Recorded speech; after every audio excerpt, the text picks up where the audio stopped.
मैं आपको पढ़ाता हाई स्कूल गणित, जिसका अध्याय नंबर 3 दो चर वाले रैखिक समीकरण युग्म पढ़ा रहा था, जिसकी प्रश्नावली 3.5 की आज शुरुआत करेंगे। प्रश्नावली 3.5 देखिए, पहला क्वेश्चन क्या है। निम्न रैखिक समीकरणों के युग्मों में से किसका एक अद्वितीय हल है, किसका कोई हल नहीं है, या किसके अपरिमित रूप से अनेक हल हैं। अद्वितीय हल की स्थिति में उसे ब्रजगुणन विधि से ज्ञात कीजिए। ठीक है, तो देखिए, निम्न रैखिक समीकरणों के युग्म में से किसका एक अद्वितीय हल है। सबसे पहले देखना है किसका अद्वितीय हल है, किसका कोई हल नहीं है, या किसके अपरिमित रूप से अनेक हल हैं। तो तीनों कंडीशंस देखनी है। तो तीनों कंडीशन देखने के बाद केवल अद्वितीय हल की स्थिति में उसे ब्रजगुणन विधि से ज्ञात कीजिए।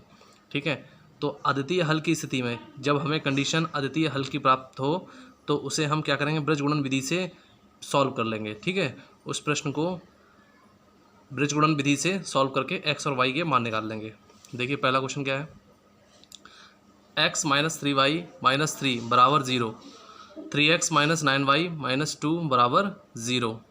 तो दो समीकरण दिए हुए हैं, तो इसका हल देखिए कैसे निकालेंगे। सबसे पहले x माइनस 3y माइनस 3 बराबर 0 को एक समीकरण मान लेंगे, दूसरे को मान लेंगे 3x माइनस 9y माइनस 2 बराबर 0 को दूसरा समीकरण मान लेंगे। दोनों समीकरणों की तुलना करा लेंगे। समीकरण एक की तुलना a1x plus b1y plus c1 बराबर 0 से, तथा समीकरण दो की तुलना a2x plus b2y plus c2 बराबर 0 से करने पर। तो देखिए, तुलना करेंगे तो यहाँ पे a1 का मान 1 प्राप्त होगा, b1 का मान -3 और c1 का मान भी -3 प्राप्त होगा। उसी प्रकार a2 का मान 3, b2 का मान -9 और c2 का मान -2। तो a1 b1 और c1 a2 b2 c2 के मान प्राप्त हो जाएंगे। अब हम अनुपात निकाल लेंगे। a1 बटे a2 का मान कितना है, 1/3। b1 बटे b2 का मान -3 बटा -9, तो माइनस माइनस कैंसिल और 3 एकम 3, 3 3 9, तो 1/3 ये भी प्राप्त हो जाएगा। और c1 बटे c2 का मान 3/2। ठीक है, माइनस माइनस प्लस हो जाएंगे। तो इन अनुपातों को निकालने के बाद हमें कौन सी कंडीशन प्राप्त हुई। देखिए, हमें कौन सी कंडीशन प्राप्त हुई। a1 बटे a2 बराबर b1 बटे b2 बराबर नहीं है c1 बटे c2 के। ठीक है, does not equal to c1 बटे c2। तो ये कंडीशन है, इन तीनों अनुपातों को संतुष्ट करती है। तो इसका मतलब क्या है कि समीकरण युग्म का कोई हल नहीं है। इस कंडीशन से क्या पता लगता है कि समीकरण युग्म का कोई हल नहीं है। तो अब इस स्थिति में हम इस क्वेश्चन को सॉल्व नहीं करेंगे। हमें किस स्थिति में करना है, केवल अद्वितीय हल की स्थिति में। देखिए, क्वेश्चन दूसरा क्या है। 2x प्लस वाई बराबर 5, 3x प्लस 2y बराबर 8। तो दोनों समीकरणों को उसी प्रकार समीकरण नंबर 1 समीकरण नंबर 2 मान लिया। ठीक है, अब देखिए आगे। अब दोनों समीकरणों की तुलना करा देंगे। उसी प्रकार से दोनों समीकरणों की हम तुलना करा देंगे। ठीक है, तुलना कैसे कराएंगे। समीकरण 1 की तुलना a1x plus b1y plus c1 बराबर 0 से, तथा समीकरण 2 की तुलना a2x plus b2y plus c2 बराबर 0 से करने पर। तो a1 का मान क्या प्राप्त हुआ, 2, b1 का 1, c1 का 5 माइनस का, और a2 का मान 3, b2 का मान 2, c2 का मान -8। ठीक है, तो अनुपात निकाल लिए हमने। अनुपात प्राप्त हुआ a1 बटे a2 का 2/3, b1 बटे b2 का 1/2, c1 बटे c2 का 5/8। माइनस का था तो माइनस माइनस प्लस हो गए। ठीक है, तो हमारी इन अनुपातों कौन सी कंडीशन संतुष्ट करती है। a1 बटे a2 does not equal to b1 बटे b2। इसका मतलब क्या हुआ कि समीकरण युग्म का एक अद्वितीय हल है। ये कंडीशन है वो हमें बताती है कि समीकरण युग्म का एक अद्वितीय हल है। और अद्वितीय हल की स्थिति में हम क्या करेंगे, इसको सॉल्व करेंगे। तो देखिए, कौन सी विधि से सॉल्व करना है हमें, ब्रजगुणन विधि से। ठीक है, क्योंकि क्वेश्चन में कहा गया है। इस क्वेश्चन को हम चाहें तो विलोपन और प्रतिस्थापन विधि से भी कर सकते हैं, लेकिन क्वेश्चन में उन्होंने केवल ब्रजगुणन विधि ही उपयुक्त बताई है। ठीक है, ब्रजगुणन विधि से ही इसको लगाने के लिए कहा है। तो देखिए, ब्रजगुणन विधि कैसे लगाएंगे। सबसे पहले जो चर दिए हुए हैं x और y और 1। ठीक है, तो इससे हम क्या लिख लेंगे, जो समीकरण दिए हुए हैं हमें, समीकरण दिए हुए हैं उनके गुणांक। ठीक है, तो सबसे पहले हम क्या लिखेंगे, ये किसका गुणांक है, ये y का, ये भी y का गुणांक है। उसके बाद ये c1 c2, फिर उसके बाद ये x के गुणांक है, और उसके बाद ये y के गुणांक है।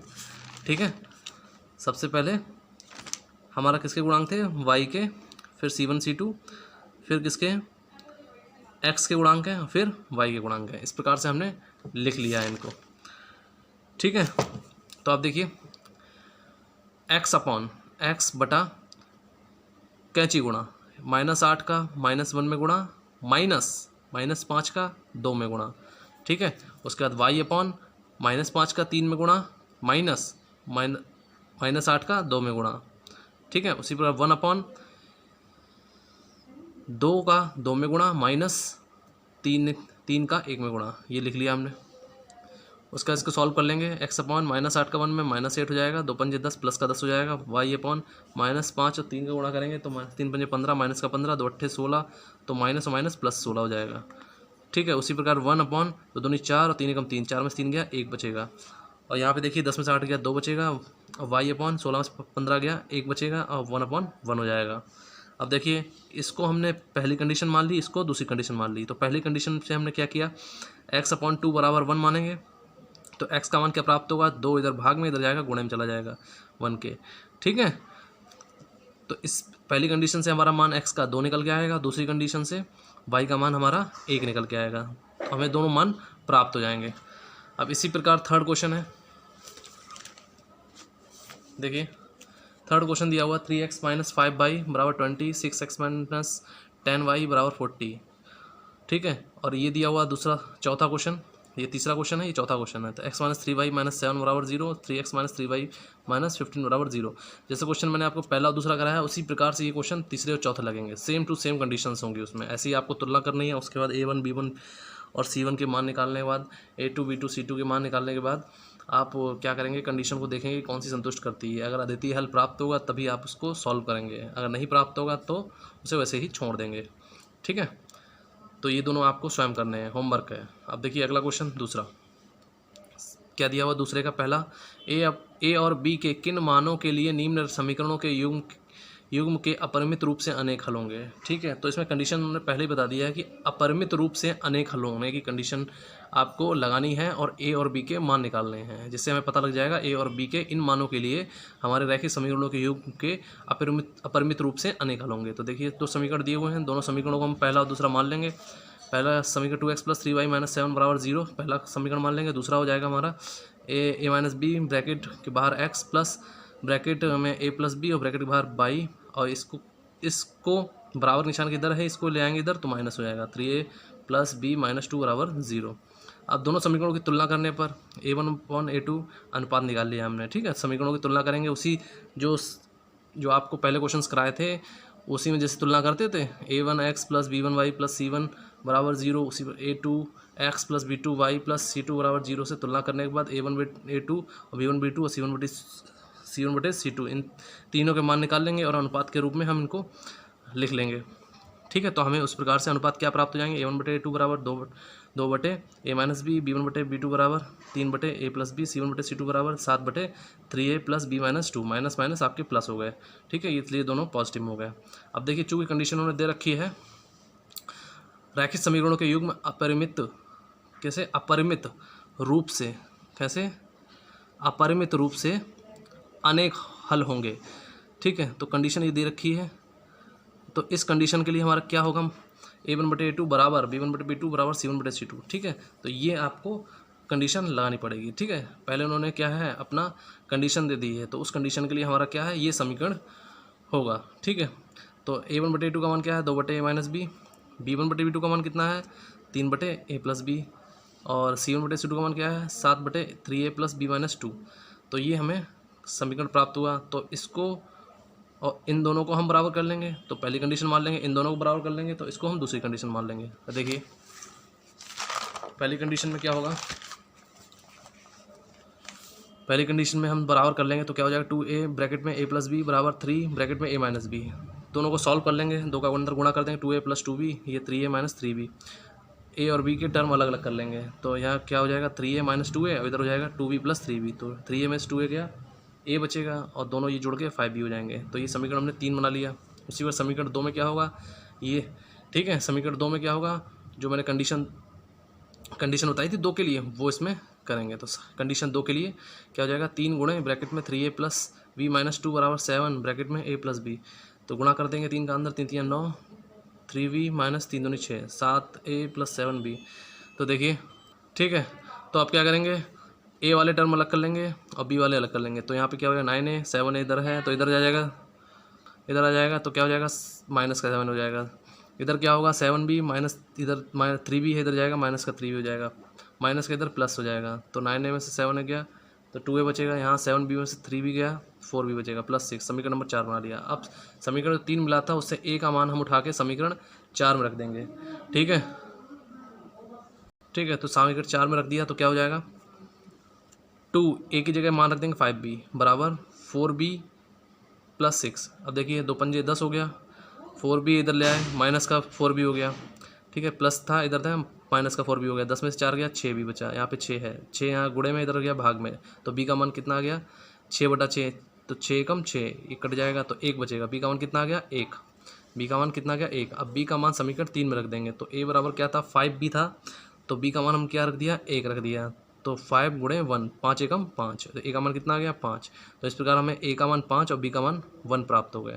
ठीक है, a का मान 5 और b का मान 1 प्राप्त हो गया। ठीक है, तो इन मतलब a के मान और b के मान जो प्राप्त हुए हैं इसके लिए क्या होगा, उन रैखिक समीकरणों के युग्म है वो अपरिमित रूप से अनेक हल होंगे। ठीक है, a और b के मान प्राप्त हो गए। अगला क्वेश्चन देखिए, अगला क्वेश्चन इसी का सेकंड क्वेश्चन का दूसरा पार्ट है के किस मान के लिए निम्न रैखिक समीकरणों के युग्म का कोई हल नहीं है। तो इसकी कंडीशन आपको लगानी है कोई हल नहीं है। तो इसकी कंडीशन आपको क्या लगानी होगी, कोई हल नहीं की a1/a2 बराबर b1/b2 does not equal to c1/c2। तो उसमें क्या करेंगे a1 a2 b1 b2 c1 c2 के मान निकाल के उसमें रख देंगे। ठीक है, जैसे इसको किया वैसे ही उसको भी करना है। ठीक है, अब क्वेश्चन नंबर तीसरा देखिए, निम्न रैखिक समीकरणों के युग्म को प्रतिस्थापन एवं बीजगुणन विधियों से हल कीजिए, किस विधि को आप अधिक उपयुक्त मानते हैं। तो दोनों विधियों से सॉल्व करना है, फिर आपको जो भी सरल लगती है आप उनको बताइएगा। ठीक है, जो आपको सरल लगती हो। ठीक है, तो समीकरण 2 दिए हुए 8x प्लस 5y बराबर 9, 3x प्लस 2y बराबर 4। सबसे पहले हम लगाएंगे इसमें प्रतिस्थापन विधि। देखिए प्रतिस्थापन विधि मैं आपको पढ़ा चुका हूँ, विलोपन विधि पढ़ा चुका हूँ, वृजगुणन विधि भी पढ़ा चुका हूँ। तो देखिए दोनों समीकरण हमने पहला दूसरा मान लिया। अब समीकरण 1 से हमने x का मान निकाल लिया। ठीक है, अलग करके x का मान निकाल लिया, तो क्या आया 9 - 5/8। ठीक है, तो x का मान उठाया हमने समीकरण 2 में रख दिया, तो क्या आया 3 × x की जगह क्या है मान रख दिया उसका 9 - 5/8 प्लस 2y बराबर 4। 3 का अंदर गुणा कर दिया और 8 का हमने क्या है भिन्न के रूप में सॉल्व कर लिया। जैसे 3 × 27, 3 × 5 = 15 माइनस का, और 8 है 8 दूनी 16, और 8 इधर चला जाएगा भाग में इधर जाएगा गुणे में 8 को 32 हो जाएगा। तो माइनस के 15y और यहाँ प्लस 16y, 16 में से 15 गया y बचेगा, 27 इधर प्लस का इधर जाएगा माइनस का जाएगा, 32 में 27 गया 5 बचेगा, तो y का मान कितना आ गया 5 आ गया। ठीक है, y का मान उठाया हमने समीकरण 1 में रख दिया, तो क्या है समीकरण 8x प्लस 5y था, तो y का मान कितना है 5 रख दिया बराबर 9। 8x प्लस 5 में 25, 25 है यहाँ प्लस का इधर जाएगा माइनस का हो जाएगा, तो 8x बराबर 9 - 25, 25 में से 9 गया माइनस का 16 बचेगा। ठीक है, और 8 यहाँ गुणे में है x के, उधर जाएगा भाग में चला जाएगा, तो 8 से 16 काट देंगे, 8 दूनी 16 माइनस के 2 बच जाएंगे। ठीक है, 2 से कट गया तो माइनस का 2 बच गया, तो x का मान कितना आ गया माइनस का 2। x और y दोनों के मान निकला, x का मान कितना है माइनस का 2, y का मान आया 5। ठीक है, आगे देखिए, आगे देखिए x का मान हमारा कितना आया था -2 और y का मान 5। अब देखिए इसी को बीजगुणन विधि से भी लगाया गया, वही विधि हम यूज़ करेंगे, समीकरण वही है हमारे। ठीक है, समीकरण हमने लिख लिए, उसके बाद वही किया हमने x y और 1 के बाद लिख लिया y का गुणांक 5 और 2, यहाँ पे c1 c2 देखिए -9 -4, उसके बाद x के गुणांक 8 3, उसके बाद ये y के गुणांक 5 और 2। ठीक है, कुल मिला के आप यहाँ पे b1 b2 फिर c1 c2, ठीक है, और फिर ये a1 a2 और ये b1 b2, इस प्रकार इनके मान लिखते हैं। ठीक है, उसके बाद देखिए कैसे सॉल्व करते हैं, x बटे में 4 पंजे 20, माइनस के 20 जाएंगे, 4 माइनस का है 5, 4 पंजे 20 माइनस 20 फिर माइनस दोनों में 18 माइनस के 18 बराबर y बटे 3 में 27 माइनस 27 फिर माइनस 8 चौको 32 माइनस के 32, उसी प्रकार 1 बटे 8 दूनी 16 माइनस 5 × 15। तो देखिए सॉल्व कर लेंगे, x बटे या माइनस माइनस प्लस हो जाएगा, प्लस का 18 हो जाएगा, माइनस के 20 में से प्लस का 18 गया माइनस का 2 बचेगा, y बटे ये माइनस माइनस प्लस हो जाएगा, प्लस के 32 में माइनस 27 गया 5 बचेगा, 1 बटा 16 में से 15 गया 1 बचा। अब उसी को कंडीशन मान लेंगे, इसको पहली कंडीशन मान लेंगे, इसको दूसरी कंडीशन मान लेंगे। पहली कंडीशन से हमारा x का मान कितना आ जाएगा -2। ठीक है, x बटा -2 बराबर 1 करेंगे तो ये भाग में होगा, इधर चला जाएगा एक के गुणे में, तो एक के गुणे में चला जाएगा और एक में गुणा होगा तो वही मान हो जाएगा। -2 का एक में गुणा होगा -2 आ जाएगा। एक्स का मान कितना हो गया -2। और इस पर बाई को, अब बाई बटा 5 है बराबर 1 करेंगे तो 5 इधर चला जाएगा, भाग में है इधर गुणे में चला जाएगा, तो बाई का मान कितना आ जाएगा 5 आ जाएगा। इस प्रकार हमारे एक्स और वाई दोनों के मान प्राप्त हो गए ब्रजगुणन विधि से। इससे पहले हमने उससे प्रतिस्थापन विधि से बताए थे, अब हमें आपको ब्रजगुणन विधि से भी बता दिया। ठीक है, तो ये एक्सरसाइज थोड़ी सी बची हुई है और जो भी क्वेश्चन इसके बचे हुए हैं वो मैं आपको अगली वीडियो में कराऊंगा। ठीक है, ये वीडियो पसंद आई हो तो इसे लाइक करो, शेयर करो, सब्सक्राइब करो और खूब मेहनत से पढ़ते रहिए। धन्यवाद।